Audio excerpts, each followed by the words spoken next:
Based off what I see on the internet, seems like a lot of people are just starting to go through a spiritual awakening at the moment, and so am I. Um, so I'd like to lay down a couple things which I believe may be true. First off, there is good and evil, you know. I don't know about definitive good and evil. I think everybody has their own moral compass that they live by, that they think is right and wrong, but I think that there is probably some definitive right and wrong things, like murder is wrong. There are some situations where it's okay, like if somebody has done something really horrible or you're in self defense and you kill someone by accident. In those situations, you don't hold the full guilt of killing somebody. Other thing would be like, basically morality isn't really fluid, but at the same time people have their own moral compass that they live by, you know. Um I think at the end of the day, as nations, we all need to agree on certain moral things as laws, as things we need to abide by to be able to live in harmony. We have to have laws that we agree by, whether that's imposed by a government or by a state militia composed of the citizens that live in that state. I think that would be the best way to go about law enforcement, is to have a militia within each state that is actually composed of the men of that state. When something wrong happens, they go into action, and their job, you know, they stop their job for a second and they focus on being a police officer. So I think that would be the best way to go about things, because rather than having an active force of police that are constantly looking for things to be going wrong, you would have people that have a vested interest just in doing the service of enforcing the law. And you would have an active set of people who only care about enforcing the law. That's their only operative. They don't have any other cares other than doing that, and I think that's really important. And also, qualified immunity. Qualified immunity in the U.S. is, and I think this goes for any police officer anywhere.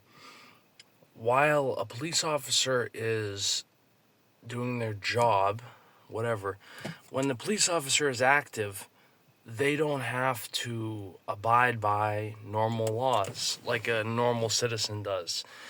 And I think there's something wrong with that. If you got a police officer, they can lie to you, they can do things that are illegal, and they can do a lot of stuff that they can speed, kind of. It's like, I don't think they can speed if they have their lights on, if they have a valid reason to speed. But it's like, they can break the law if they're enforcing it, which to me doesn't make sense. If you're trying to enforce the law, why do you have a clause where, while you're in the heat of the moment, you don't have to follow the law? I don't think that's right. I don't think that should exist. I think that the people that enforce the law should be citizens, and they need to abide by the law while they're enforcing the law. Now, the other thing is, when it comes to souls, and God. My general idea of what God is it has to do with Gnosticism. So I believe in Gnostic teachings, the demiurge. I believe that the God of this earth, I believe this earth was created in order to manipulate humans, to use humans. I've heard stuff about humans being harvested for their energy, their fear, and whatnot. I don't know if it's their fear they're being harvested for, but I do believe that basically the earth was created as an organism that is all-knowing and all-seeing and can do whatever it wants. Got bored one day and it said, I'm bored. I want to create something because I know everything. I can do anything I want. And because I can do anything I want, I have all this power and I know everything. I am bored of knowing everything. So I want to split myself off into all of these different pieces that don't know everything. And then I want to experience my life through those people. So I believe that God is an organism that knows everything and can see the future and everything, and he made himself ignorant. We have God within us. All things on earth have God within them.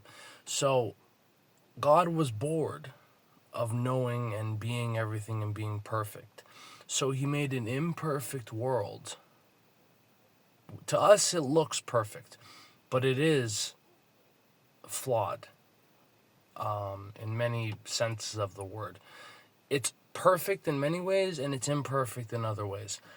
So he made this world where humans experience a lot more suffering than they do joy most of the time. And for some reason he made it that way. But I think he made humans so he can tap into our consciousness and experience life through our consciousness because he was bored of having nothing to do. He was bored of perfection, you know? He was bored of knowing everything. So humans are a way for him to tap in and it's like playing a video game or watching a movie that we do. He taps into our consciousness whenever he wants to. He taps into any person he wants to, or he experiences life through every single consciousness at once, maybe, you know? But that's the whole idea of Earth. It is for the organism of God to experience something, you know? So he made himself ignorant, which humans are inherently ignorant. They feel suffering, they feel joy, they feel all these complex emotions, and they're trapped, essentially. We are spirits. We're spiritual beings first, I think, and then physical beings second. And we're trapped on this physical plane of Earth that it's kind of like Earth is hell. And when you die, you can enter heaven. I think it's something like that. Or heaven and hell are both just states of psychological being that you can feel here on Earth. But it's not as simple as, the Earth is just a testing ground, and then after you die, you either go to hell or heaven. I don't know if it's like that specifically. I do think, though, that it does matter what you do here. If you do things you know that are inherently wrong, I think you're going to pay for it. And I do believe in reincarnation. Yeah. So, I think I've probably lived many past lives. My soul has lived many past lives, and I don't remember those lives. possibly if I did some type of spiritual thing, I could remember those lives. But I feel like that does make sense to me. But what I do know that makes a lot of sense is God being an all-knowing, all-seeing being, not like what we think it is. It's more like a shape. Think of something like a shapeshifter. It's not. It doesn't have a certain form. You know. That's it. You know. And yeah. I think that's really important for people to understand. You know. So it's all a game. Life is a game. You know. Make it fun. Make it fun for the master. You know, and you will continue to live. They say the good die young, and I think that's true for a reason. You know, I've had a lot of very close near death experiences, and I've also wanted to die in the past. I'm glad I don't feel that way any longer, but you know, I was playing with death in the past, and I've had more than 9 lives, you know, chances where I could have died, and I didn't. So people say, oh, there's something looking out for me. No, there's something forcing me to stay here and live, is what it is. It's not that I have a choice, you know. If I tried really hard to kill myself, I could probably do it. But I have a feeling that even if I did try and do it, it wouldn't work. You know? And that's for a reason. That's because I have a soul. And that's because something wants me here on earth. Something wants to experience life through me. I think that's the situation. I'm pretty sure that's it. So yeah. The other things I was gonna talk about have slipped my mind. So I guess that's it for this video. Yeah. So I'm gonna roll a cigarette and go to bed soon. So bye.